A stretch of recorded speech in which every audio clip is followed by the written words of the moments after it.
Allez voir ce film, s'il vous plaît. Oui, il est pas parfait, mais je veux voir Kevin Costner aller au bout de son épopée. Le mec a hypothéqué sa baraque. Salut les cinéphiles de l'extrême et bienvenue pour cette nouvelle critique à l'arrache où je vais vous parler de Horizon, le nouveau film réalisé par Kevin Costner. Et oui, comme je le disais, il a hypothéqué sa baraque pour pouvoir faire ce projet. C'est un truc de malade. Alors oui, ce n'est pas Danse avec les loups, mais le mec est généreux. Mais avant, petit synopsis, ce qui va m'amener à la narration tout de suite, parce que vraiment, c'est casse-gueule. C'est la ruée vers l'or, tout le monde colonise l'ouest des États-Unis, et on suit plusieurs groupes de personnes. T'en as un qui est au Kansas, t'en as un qui est au Wyoming, t'en as un qui est au Montana. Évidemment, Kevin Costner adore le Montana, j'y reviendrai plus tard. Et on a le lieu où tout le monde veut s'installer aux alentours de Santa Fe, et je crois que c'est tout. Et oui, je dis bien je crois que c'est tout, parce que c'est un peu foutraque, hein, cette histoire de je suis un personnage là, un groupe ici, machin et tout.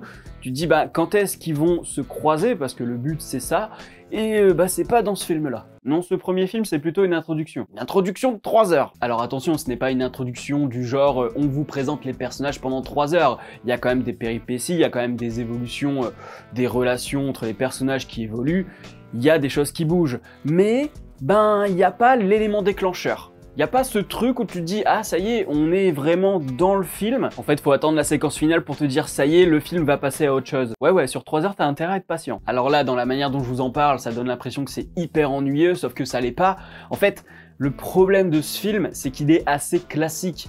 Il est classique dans sa mise en scène, mais aussi dans sa narration. Donc la mise en scène, on en parlera plus tard, mais vraiment dans la narration, il y a un classicisme à l'époque de John Wayne et compagnie, quoi. Enfin non, pas vraiment classique à ce point-là. Parce que le western américain dans les années 50, c'est quand même les gentils contre les méchants, les gentils c'est les blancs, les méchants c'est les indiens. Et oui, je dis indien parce que c'est le terme utilisé dans les films, hein, commencez pas à me saouler dans les commentaires. Dans Horizon, Kevin Costner est un peu moins manichéen, c'est-à-dire que quand il te montre des Amérindiens, des natifs américains qui sont en train d'attaquer eh bien des colons, eh bien tu as d'un côté l'esprit un peu les méchants indiens qui vont attaquer les gentils américains, et derrière t'as une scène où t'as le sage, enfin le chef de tribu qui dit mec t'aurais pas dû faire ça.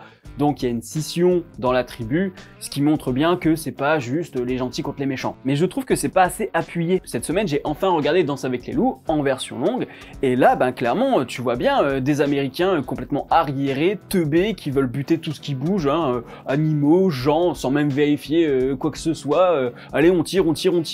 Ça, il y a moins ce côté-là, et je trouve même qu'il manque ce sentiment de consternation. On a quand même un groupe de mecs qui scalpent des Amérindiens pour revendre le scalp. Voilà, donc voilà, c'est l'idée d'un génocide en fait. Hein. Eh bien, je trouve que c'est minimisé dans ce film, et de la part de Kevin Costner, ça me choque, ou plutôt ça m'étonne, parce que quand tu vois ce qu'il a fait avec Danse avec les loups, bah clairement on te montre le colonisateur qui vient détruire le paysage américain, et aussi les Amérindiens quoi. Donc je me suis dit, c'est chelou que là il n'est pas autant accentué. Il y a évidemment la violence qui est un peu aseptisée par le hors-champ, ce genre de choses, donc c'est moins confronté à l'horreur en fait. Donc ouais, je sais pas, en fait c'est assez soft. C'est pour ça que je dis c'est classique à la John Wayne, dans le sens où on n'est pas dans le western spaghetti où c'est de l'ultra-violence à gogo. Il y a des scènes de violence qui sont géniales, hein. L'assaut, la toute première fois des Amérindiens sur la ville en devenir. Oui, c'est génial. La scène finale, c'est génial. Mais malgré ces moments de bravoure, c'est assez pompeux. Je suis allé vérifier sur internet parce que j'avais entendu dire que ces films étaient prévus pour une plateforme de streaming. J'ai pas retrouvé l'info, donc si vous l'avez, n'hésitez pas à me la mettre en commentaire, parce que vraiment, j'ai pas cherché non plus pendant des heures. Mais normalement, bon voilà, j'avais tapé Horizon, plateforme streaming sortie sur Google. Normalement, t'es censé avoir ça dans la première page, quoi. Et j'ai pas retrouvé l'info, donc ça m'a paru étrange parce que j'étais persuadé de l'avoir entendu. Et en voyant le film, ça m'a paru encore plus plausible. Parce qu'en fait, en 3 heures, on a cette impression d'avoir une série condensée. Une série, par exemple, en 8 épisodes, qu'on aurait condensée en 3 heures. Parce que, évidemment, tu vas suivre tel groupe de personnages. Walking Dead, c'est ce qu'ils font. Quand on a certains qui se barrent à tel endroit, d'autres à tel endroit, eh bien, on a un épisode scindé en 2 ou en 3, et puis la suite au prochain épisode. Et en fait, c'est pareil, il y a des fondus au noir, et qui donnent l'impression de passer d'un chapitre à un autre, ou en tout cas, d'un groupe de personnages à un autre. Exactement comme les séries avec ce fondu en noir pour la publicité, quoi. Donc je me suis dit, merde, ce film est pensé pour une plateforme de streaming, et il est même peut-être pensé en termes de série. Et même la mise en scène, ça fait très série. Je parlais du fait que j'avais été chercher des articles, et je suis tombé sur celui de France Info, je crois, je vous mettrai le lien en description si je le retrouve. Eh bien, je sais pas ce qui leur a pris, je sais pas ce qu'ils ont vu, mais j'ai quand même lu que les canyons étaient filmés comme des forts et les montagnes comme des tipis. À quel moment t'as vu ça, toi? Au contraire, les paysages, c'est plat. Déjà, c'est pas en scope, donc c'est étonnant pour du western. Enfin, pourquoi pas, hein, je veux dire, c'est pas une obligation, ça se fait. Mais je me suis dit, déjà, c'est pas en scope. À mon avis, il est pas parti sur le fait de filmer les paysages.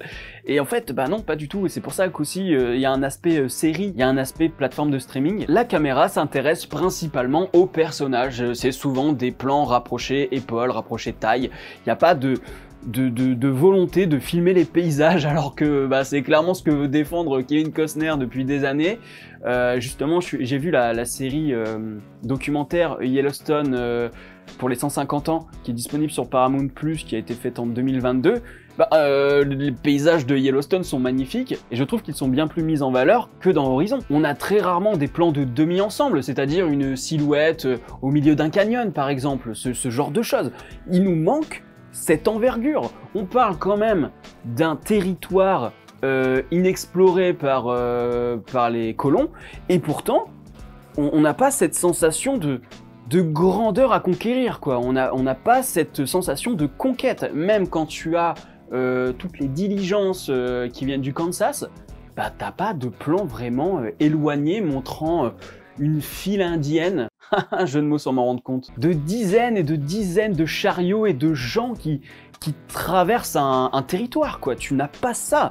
Et je me suis dit, bordel, c'est un western. Et en plus d'être un western, c'est Kevin Costner qui filme, Kevin Costner qui est un grand défendeur de la nature américaine et de la nature de manière globale, quoi. Je te dis, mais waouh, qu'est-ce qui s'est passé? Est-ce que c'est un manque d'inventivité? Est-ce que c'est le fait qu'il filme en numérique? Et le numérique, c'est pareil, je trouve qu'on perd énormément pour le western. Tu vas prendre une scène de nuit de course-poursuite où t'as le gamin qui veut aller au fort et puis il se fait poursuivre par les Amérindiens, bah c'est une nuit noire, évidemment. La nuit noire est super bien représentée, on voit pas grand chose et tout, mais l'image est tellement lisse, ça manque, en plus on est quand même dans du désert, c'est poussiéreux et tout, et ça manque de grain, quoi. C'est trop propre, c'est trop propre pour un film qui se veut un peu sauvage par la nature et sauvage par la violence. Ça m'emmerde parce que Kevin Costner veut être généreux. Après, du côté des personnages, il y en a quelques-uns qui ressortent. Évidemment, pendant, je sais pas, je pense que pendant 3/4 d'heure, t'attends Kevin Costner, tu dis « Bah il est où? Bah il est où Kevin? Il est où ?» Et au moment où tu le vois, eh bah oui, la caméra, elle le suit comme ça, en steadicam, et puis hop là, contre-plongée, oh, quel beau gosse. Mais fallait esthétiser le film comme ça pendant 3 heures en fait. D'un autre côté, en termes de photographie, on a un énorme contraste entre l'ouest désertique et puis le Wyoming, hein. Ça là-dessus, il n'y a pas de problème. Et donc oui, je parlais des personnages, j'espère un truc quand même, c'est que les personnages féminins vont avoir un peu plus d'envergure, parce que vraiment, hein, c'est pour ça aussi que je parle de classicisme, hein. C'est une histoire d'homme. On a une gamine, c'est l'ange de la colonie, on en a une, c'est le love interest, on en a une, c'est le prétexte pour avoir de la violence, il y en a une, c'est la prostituée, enfin, on retrouve tous les clichés du western classique, c'est ça qui vraiment me dérange, je me dis merde quoi. On parle du mec qui a fait Danse avec les loups. D'un autre côté, ce format où on suit plusieurs personnes de différents horizons, encore un jeu de mots sans le faire exprès, eh bien ça donne un aspect positif sur la diversité des personnages, que ce soit dans leur caractère, mais aussi dans leur ethnie. C'est-à-dire que moi je ne savais pas que au Wyoming on avait des Chinois. Je pensais que c'était plus dans un ouest beaucoup plus proche de la Californie en fait. Et là d'un coup je me dis ah ouais d'accord ok. Donc on pense à de multiples ethnies, même les Apaches, hein, on t'explique dans différents dialogues qu'il n'y a pas que les Apaches. C'est-à-dire que parmi les Apaches, t'as des tribus différentes, voilà. Donc on apprend des choses par-ci par-là, mais ça va pas encore au bout du truc. Mais il y a quand même un intérêt vraiment de voir différentes cultures, même au sein de l'Amérique. Parmi les colons, on va avoir de la bourgeoisie, on va avoir des travailleurs, on va avoir des gangs, on va avoir des gens qui sont plutôt leaders. On est sur une fresque, non pas de l'Amérique, mais des Américains. Et là, pour le coup, ça aurait été intéressant d'avoir les deux. Une fresque des paysages américains, de la nature américaine. Pareil, enfin, Il n'y a pas tant d'animaux que ça, bizarrement. Mais malgré les défauts que je vous ai énumérés, eh bien, je dois avouer que sur Captain Watch, je l'ai noté, j'aime beaucoup. J'aime beaucoup parce que, oui, il est généreux. Alors certes, il est maladroit, mais j'en attends beaucoup. C'est-à-dire que c'est quand même une épopée qui est prévue sur 3 films minimum. Le deuxième sort le 11 septembre si tout va bien. Et moi, je veux voir ces personnages évoluer. Et malgré les défauts que j'ai énumérés, eh bien, c'est quand même haletant par moments. Ça m'a pris aux tripes en fait. Il y a eu des moments de suspense. Je me suis dit, mais ils vont crever, qu'est-ce qui va se passer? Il y a quand même la dure loi de la colonisation, quoi. C'est-à-dire que oui, des enfants sont morts, des bébés sont morts, des femmes sont mortes. Enfin, c'est pas rigolo, quoi. Tu vois, c'est la dure loi de la guerre, que ce soit la guerre entre les colons, avec la guerre de sécession évidemment, et la guerre avec les natifs, quoi. Même si à l'image c'est soft. En tout cas, ce que j'attends de la suite, c'est que tous ces petits défauts soient réglés. Je peux peut-être mettre ça sur le fait que c'est de l'introduction et que donc c'est un peu fébrile, mais qu'après là, ça va bouger. J'attends que ça en fait, c'est que vraiment là, on rentre dedans, et vu la séquence finale, qui elle est hyper haletante, hyper rythmée, tu te dis ok, la suite là, ça y est, ils vont commencer à passer à un autre niveau, donc j'espère vraiment que Kevin Costner va commencer à mieux filmer ses paysages, parce que c'est pas mal filmé, hein, c'est juste classique, c'est assez poussiéreux quoi, c'est du déjà vu, donc moi j'attends vraiment que là le deuxième opus se réveille. Sachant que ça a été tourné en même temps que la première partie, j'espère vraiment que ça va pas être pareil. Même si je pense que je prendrai encore du plaisir. Mais voilà,